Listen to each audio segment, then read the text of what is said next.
Hello, and welcome to Leadership as a Philosophy, Not a Checklist. Book review number 3 will be 2 books this time. It's Extreme Ownership and The Dichotomy of Leadership by Jocko Willink and Leif Babin.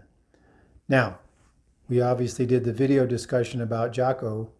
Now we're going to talk about 2 books that they wrote of interest. These 2 books were written in response to questions that they were asked while they were going out and doing consulting with their consulting company, which they started after they came back from being deployed overseas. So the people that they were talking to said, hey, we need this stuff written down. We need to understand it. So they wrote the first book. Second book was written in response to questions that they received about the principles outlined in the first book.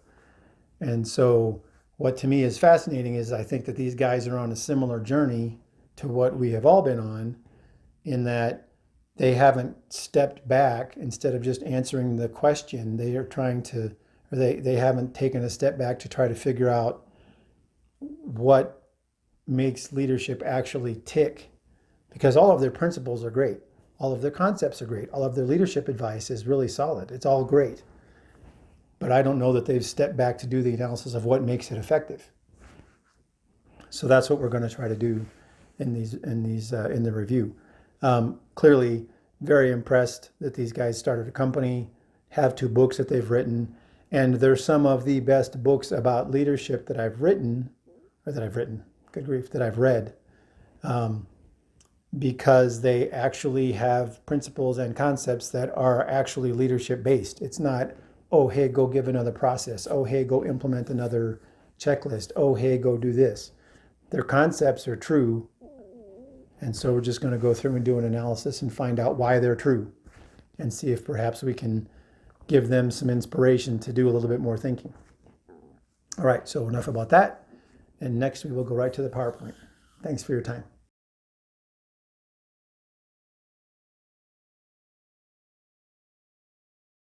Okay, so here we are into the PowerPoint portion of the discussion.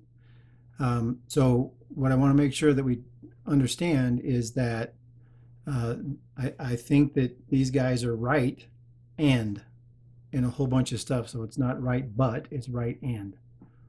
It'll make sense later. So first of all, let's get into the analysis like we talked about. Yes, and.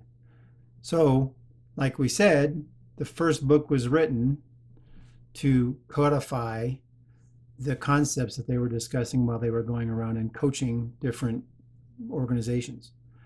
So they started out a company called Echelon Front, and the whole idea was to teach leadership concepts. So it's great. You know, here's the information that we're putting out. Here's the steps that we say you should follow, or here's the tenets that you should believe in. Here's a book so that you've got something to refer to. Fantastic. So one of the things that I found a little bit interesting is that a couple of times they both make some sort of absolute statements. And the absolutism is humility is the most important characteristic that you can have. Or the leader owns the results, 100%. Okay.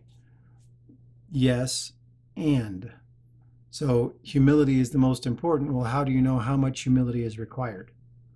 Are you humble to the point to where you're a slave? If you go back to the philosophy, remember, we talked about humility in the way that you deal with your people, but when it comes to what you are going to do or what a leader is going to do, they got to have some backbone. So it's not a lack of ego, it's understanding that other things are more important and you have your role to play, right? So you can say that it's the most important, but somebody who's not thinking, somebody who doesn't have the leadership talent, is going to take humility as the most important and be passive and bowing and scraping all the time, which is useless when you're in a leadership position. And the leader owns the results. Yes. How? Right? So that's the thing that was sort of missing. The leader owns the results. So did the leader do enough training? Did the leader do enough development? Were they paying attention? Did they do coaching? Did they do all that sort of stuff? Yes. If the leader did everything that they were supposed to do, and they did everything to the right thing, and then some person decides that they're going to willfully go off and goof up, I'm not necessarily sure that the leader owns that result if somebody willfully did it wrong. Now, if they weren't trained and they weren't developed and they weren't taught right and they didn't know the right thing to do and then made a mistake, leader owns that 100%. So the leader owns the results all of the time. Sure, you can say, what sort of crazy organization are you running? But you got to do some research because you still have individuals, right? Another thing that they talk about in there, which is pretty good. I mean, it's a pretty strong statement. There's no bad teams, only bad leaders. True, you've heard me say it in other videos. Anytime there's some sort of big catastrophe, the first thing I do is start asking what's going on with the leadership. But once again, like I said, you can have, well, no, let's talk about a little nuance there. You have a bad team, no bad teams, only bad leaders. If you have a bad team and a leader is put in charge, the leader's job is to go make the team better, which might mean getting rid of bad people on the team, right? It might mean that you've got to completely change everything that the team is doing to make it better. So if the leader is not doing their job, the team can't do their job. And once again, there's obviously this book and this entire video series that we're doing is about leadership. The reason that I say that it's a big deal is that leadership can have the most significant impact on an organization. However, I don't believe that a leader is any more important in importance of work than anybody else on the team. Every team member still has to do their thing. Every team member still has to execute. Everybody that has a task has to do that task. The leader has to do their tasks too. There's just a lot more at stake at what the leader's doing, but as far as importance, okay. So right, we talked about. Now, what I thought was interesting is that so what like I said in the beginning, so what they do is they take combat examples and then go to examples during training or examples of what's going on in an organization, and then say, hey, here's the benefit to what we talked about. Well, one of the things I thought was funny is in a chapter that Leif Babin was talking about, he said, hey, CEO called me up, said, I'm really interested in this extreme ownership idea, and I want you to come talk to my middle managers about extreme ownership. Cool. Leif Babin shows up. The CEO walks in and says, hey, this is Leif. He's from Echelon Front. Think what he has to say is important. And then the CEO left and left Leif Babin to do the class. To me, that's a stop right there. Extreme ownership? If that leader, if that CEO thought it was important enough to bring in a leadership consultant team to talk about these principles, that person should have stayed there. Because what happens anytime you have somebody from external coming to do consulting? Oh boy, here somebody comes to do efficiency stuff and we're all going to get fired. No, you got to stay in there and translate, because the external person doesn't know your company and the company doesn't know the external. So if you're the person whose bright idea it was to do that, you need to own that and own the training. I had an example in my own organization that I used to be in charge of. Some new concept came down from the big bosses that we had to go do. Okay, mandatory training. Okay, has to be scheduled. Okay.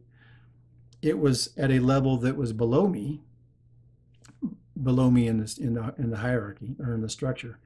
So I came in the morning, was doing my normal routine. Training was supposed to happen. I was the boss. I said, well, let me go out and see how this training's going. Go watch it for a few minutes because it's a big priority for the company.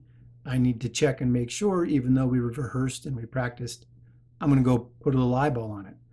Well, my subordinate, the manager that was supposed to run the training, didn't even show up. So I conducted the training. But if I hadn't have gone down there and checked and owned the fact that there was some big priority happening, it wouldn't have shown anything. That also demonstrated to the team that I thought that it was important, so they thought it was important.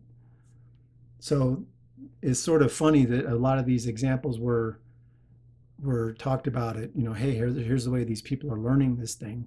But to me, that CEO, what? You called me here to talk to your people and you're not going to be here to be in on it? that shows that that CEO might not necessarily have been a leader, because it takes humility, takes integrity, takes vigilance. I would want to be there to make sure that he wasn't telling my team to do, to stage a mutiny or something. So that was that. And then they go through, and some of the examples that they give, remember, we're going to use our hypothesis about the definition of leadership. Leaders attune competence and environmental hierarchies in pursuit of a goal. That is the definition. You have to have a talent to do that, and you use the philosophy: integrity, humility, empathy, vigilance. So they're going to talk to these people, and the problems that they were talking about, to me, were obvious. And I'm not a genius, and I'm not trying to sound condescending either, but one of them was, they went to some organization. This organization had been failing for 6 months, and the vice president was making a bunch of excuses about why they were failing. So first of all, that vice president is not a leader, because if I was failing for 6 months, I would want to know why. I would want to figure out what the problem was. And then they gave him some advice, this certain vice president, and even after they gave him the advice, he went to do his presentation for the board and still didn't implement the advice. Why? He didn't have the talent. He didn't have the leadership talent. He didn't have the philosophy, right, humility or integrity to sit there and go, hey, at the end of the day, since I'm the senior vice president, I've got this thing. So why are they going to coach this guy if this guy's a senior vice president? He's been promoted a bunch of times and been to a bunch of training. So another one that was great was, they had a plan. I'm looking at my notes over here, sorry. So they went to a company that had some plan on how they were going to change compensation. And the big bosses sat around and talked about how amazing it was going to be, and then just put it out. Oh, clearly that's dumb, right? They didn't get buy-in, they didn't explain, there's all these things that they didn't do. Well, so those people aren't leaders either. Because what's the first thing you got to do? If you're going to come out with some new system that affects money, well, you have to have the humility and the integrity to go out and say, we're going to mess with your pay. It takes empathy to feel like, hey, somebody's going to mess with my money. These people are going to want to know. And then vigilance is making sure that the plan is communicated and that everybody understands it. But these people didn't have that. So that's what was missing with these people they're talking to. What's my last one that was pretty cool? So another great example. They had a leader that was in a situation where he was brand new. I assume I'm saying a couple of things that I'm making some assumptions. Was basically brand new to the organization and had just come from all of the leadership training. Came in, sat down, and started putting out directives. And there was some guy that was senior and had a whole bunch of experience, and they started butting heads right away because the senior guy with experience wasn't on board with what the guy was putting out. Now, where was that new person's leader to go in there and say, hey, just so you know, this guy's got tons of experience, and yes, you're going to be over him, but I really suggest that you listen to what he has to say before you make decisions. You might not use everything that he does, but you at least need to know what the expertise is. So nobody talked to the guy about that. So what's that? That's attuning the environment and the competence hierarchy in pursuit of the goal. Me going in somewhere where there's a bunch of experts, I'm like, hey, I might be the boss, but you're the expert. So things are going to be a lot better if the decisions that I make have your input, because then we're going to be doing the things that work, as long as it keeps the law up and all that sort of stuff. You have to have some standards. So that was just another interesting example. But once again, this person's been through leadership training and got put in that position and couldn't figure this stuff out. So anyway, so I say shortfall in their thinking. Once again, it's like I said, they haven't been asked the question. If they start paying attention to, well, what do all these people that we're briefing have in common? Okay, so that was extreme ownership. which I'm on board with, right? I'm one of those people. I will get it done. Let me go figure out how I'm going to get the team to do it, right? So second book was written in response to the questions on the first book. If you go back and watch that Eric Weinstein video, Jocko does a great job explaining in more detail. We had all these questions, and I realized that maybe we had been too pedantic in our precepts. So you say why? And this is not to question them. It's if the first four principles, because they've got some principles in the first book, I suggest you read them. It's check your ego, cover and move, discipline equals freedom, some of these different concepts. So if those four principles were sufficient, then why was nuance required? So what I go back to is, I think these guys fill into the classic wonder, never stutter land war in Asia. No. So they were writing what they are doing because it works for them.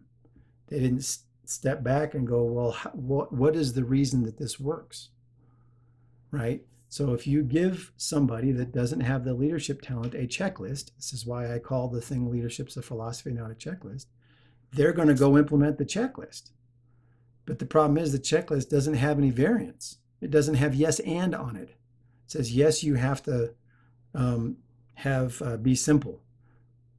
How simple, how complicated, simple enough. There's all this nuance under be simple. Extreme ownership. Well, how much ownership? How much do you share? When do you share? At what point do you train your team so you can share?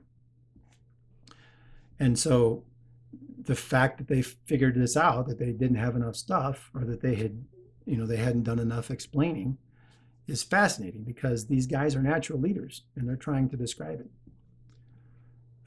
So what I found fascinating about both books, and look, they're both great. They're well written, good stories about being in, good stories, good examples. They're just well written books.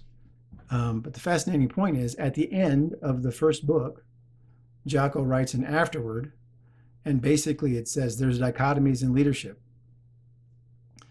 And so the dichotomy is, you have to be humble but not submissive. You have to be aggressive but not a fanatic. And he goes through and basically says, here's the dichotomies of leadership.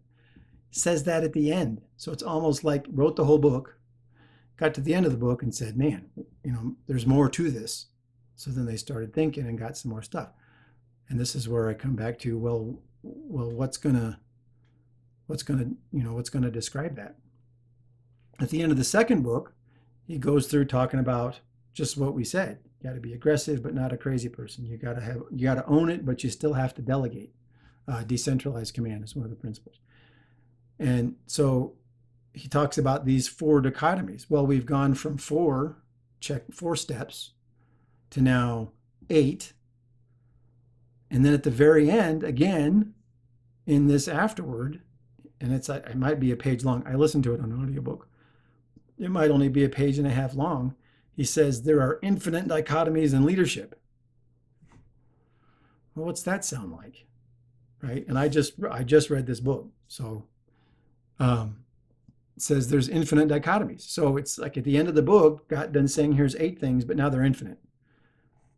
So they're on the journey of understanding leadership. So it's very exciting to read. And so what is infinite? A philosophy, right? Because you can take 4 tenets of a philosophy and then apply them. Okay, so some conclusions from reading the 2 books. Whoops. Well, I guess I messed up my slide. Okay, anyway. So the books are 2 steps on the journey for them to realize that the philosophy and the talent and potentially the personality traits that we talked about, openness to experience, assertiveness, intellect, make a leader. Because they keep going back to the thing where here's the things that leaders do, that great leaders do. One of the great examples is that Leif talks about a situation where he was at the Navy underwater school, BUDS, and they had a team 1 and team 2. I can't remember the exact numbers. I think it was 2 and 6. Team 1 and team 2. Team 1, this leader, amazing, I assume he was an officer. I assume he went through the same training as everybody else. That team was executing at a high level and they were always winning. And there was this other team that was completely failing. And so they decided to take the leaders and swap them. And suddenly, team 2 that had been failing everything started winning everything. And then this other team that had this leader that wasn't any good, they came in second a bunch of times. So they didn't start failing right away. Well, to me, it's like, well, hold on. What's the difference between those two people? I assume they're both officers because I think they try to make the boat crew chiefs officers. Or what was their training? What was their background? What the heck made them different? How could you take somebody and immediately they start winning? You didn't have time to train them, didn't have time to develop them, didn't have time to implement some checklist or process. So natural leader versus not a natural leader, it's right there. So one person had the talent and the philosophy, most likely, and the other person did not. So this is where things are going to get a little spicy. Well, I don't mean spicy. So the definition of leader and dichotomy need to be addressed, because the reason that this is muddy is because they use leader for anybody in charge. And as we talked about, a leader attunes competence, hierarchy, environment, goal, and the philosophy. So they use the word leader, but then describe people that are acting like managers. This person was a strong leader, had a bunch of great systems. This person was a strong leader, had a bunch of processes. If they were a strong leader in the sense of the term where they have the philosophy and the talent, I want to know how many times did they get called to go to a place where everything was running smoothly? Why were they there if this person was a strong leader? Because a strong leader would go solve the problem. Anyway, and then this is the other one, and I mean no disrespect, but I went and looked up dichotomy because it was confusing me a little bit. So dichotomy, and they describe dichotomy correctly, and they used it correctly, but what they really mean is dialectic, in my opinion. Because a dichotomy is mechanical and binary. So it says you need to be humble, but not a megalomaniac. You need to be humble, but not super egotistical. Well, true, right? Yes, and. But what it really is that you need to be humble. And if you use a dialectic definition, we use the philosophical definition of humility. Dialectic is the philosophical definition of understanding something. So you need to be humble, but how humble, how much, when to assert yourself, when to not. It's a variable strength in humility. It's not humble or megalomaniac. It's how humble, how much integrity. Well, that's a dichotomy. Well, actually, integrity is just integrity. You do the right thing. Vigilance. How often, how much do you pay attention? It's not the difference between being vigilant and ignorant. It's how much are you going to pay attention? How often do you check? When is it that you go and try to, what touch points do you use to go make sure things are going okay? Because that's really what they describe. That's what they mean, but they use dichotomy. And a dichotomy is binary, right? It's this or that. Or somewhere you got to balance whatever. Well, balancing suddenly isn't a dichotomy. Now we're into dialectics. Saying the dialectic of leadership is probably complicated. But that's really what they mean. It's almost like the term leadership. We say leader, and we mean the person that's a people leader, but we use it for a bunch of other stuff. So, questions to consider after reading these two books. Have they been invited to organizations where everything was running smoothly, or most things were running smoothly? Or they kind of looked around and went, what are we here for again? I mean, we're happy to give a speech, but, appreciate you hiring us, but what are we here? Because that to me is the thing, right? I've always wanted to go and be somebody to go talk about leadership in an organization, but every time I was in charge, I didn't want somebody to come down and overhaul my organization, right? I knew what was messed up, and I tell people, somebody coming down to visit, hey, here's our problems, and I'm working on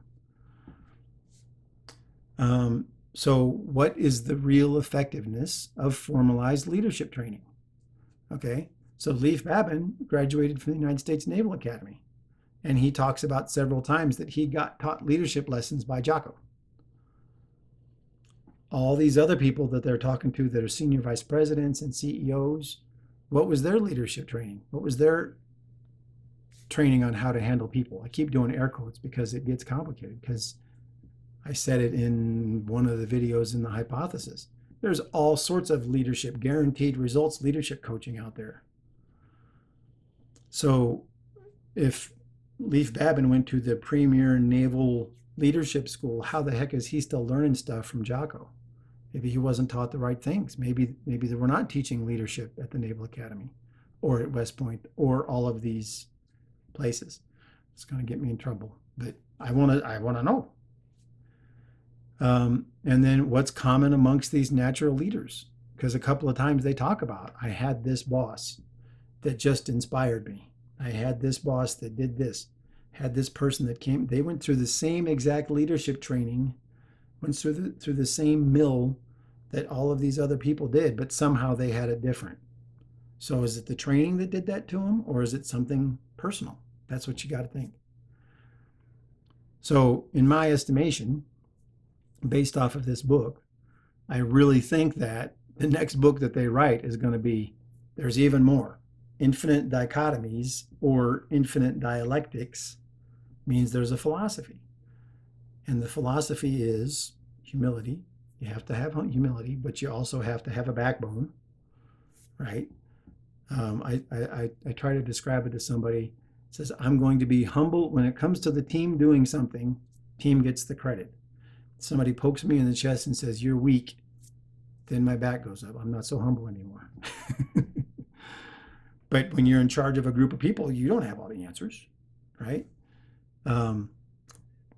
And they're going to realize that if there's a philosophy or there's something that's a more appropriate thing to describe that governs leadership. What are the things that have made leaders universal throughout history? The philosophy, right? Go back 2,000-3,000 years. The people that these guys talk about now. Jocko being a great leader and Leif being a great leader, and they talk about it all the time. The team was great. The team was this. I messed up. One of my guys got killed, and it was destroying me. Blah blah blah. That's humility. That's empathy. That's integrity. That's vigilance, because they talk about paying attention to stuff. Real quick thing on vigilance. I know we're wrapping up, but there was a point where Jocko was practicing decentralized command, gave something over, and didn't check on it until the day that they were doing the no kidding rehearsal, and everything was, well, not everything, but a whole bunch of stuff was a mess. You didn't check, right? You got to pay attention. Vigilance. That's the I. It's the reason for the I on the logo. And so, like I said, we've determined in the video discussion that Jocko is a natural leader. Leif is a natural leader. I think that he's a natural leader in spite of the training that he received at the Naval Academy, because somebody showed him, here's the philosophy, or here's the steps, or here's the thing, and he went right to it. He didn't keep defaulting back to his institutional stuff. Anyway, it's great to read these. I highly encourage you to buy these books and read them. They're great. They're well written, like I said, and they really, if you put this analysis on it, you'll really see that these guys are pretty close to the core on a lot of good things. Have a great day.